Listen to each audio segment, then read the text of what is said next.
I think accountability is very important, and I also think that a good mix on that alderman table is very vital, as not only people who bring lots of different backgrounds, but people who are actually there to work together, who are there for the common purpose of just making our good little town a great little town. We're not perfect. I don't know that a town that is, but I think that when we see an area that we need to improve on, we just need to be able to look at it and say, yeah, we need to go ahead and tweak that. And I think that that the group that's running now, I'll be honest with you, I don't think there's really a bad candidate out of the bunch.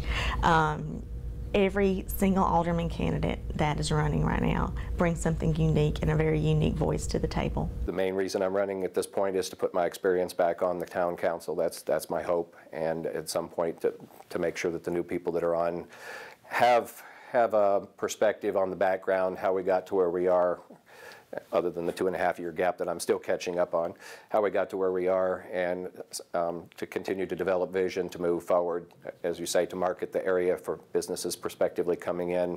And it doesn't really matter to me if they locate in Sterlington. What matters is that people have a good place to live when they come in the area, and that they can feel comfortable here and happy here raising their family and have good quality of life, comparable or even better to what they'd find somewhere else. Well, I'm a Sterlington citizen. I grew up here since '79. Sterlington's just been my life. Most people in Sterlington know me.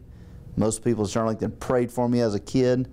So it's just a time for me to feel like to give back to the town of Sterlington. Make sure you ask questions. I think that I run into a lot of people that just go with the flow. I've put my email out. I'm on Facebook a lot.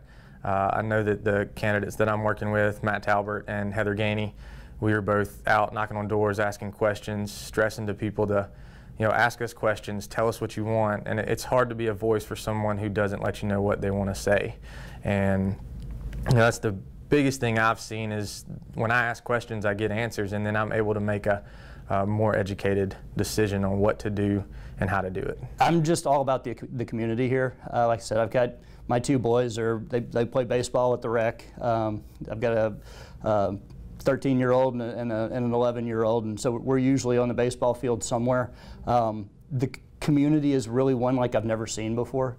It's funny because I ask my boys all the time, it's like, okay, I moved you from Dallas, I moved you from the big city to Monroe, Louisiana, Sterlington, Louisiana. Do you hate me? And they're like, oh no, Dad, there's so much more to do here.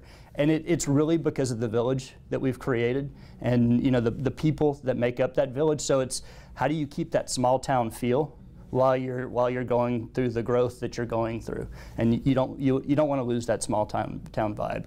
And so that's what I would like to try and protect, and that's why I'm here. It's giving something back to the community.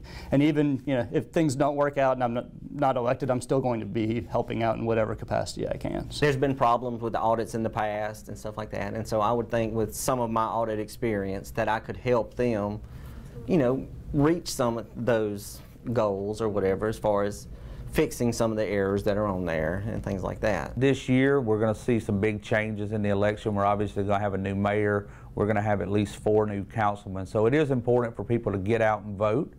It's very important. Probably we normally see about 300 to 400 people vote in Sterlington out of 1,400 registered voters.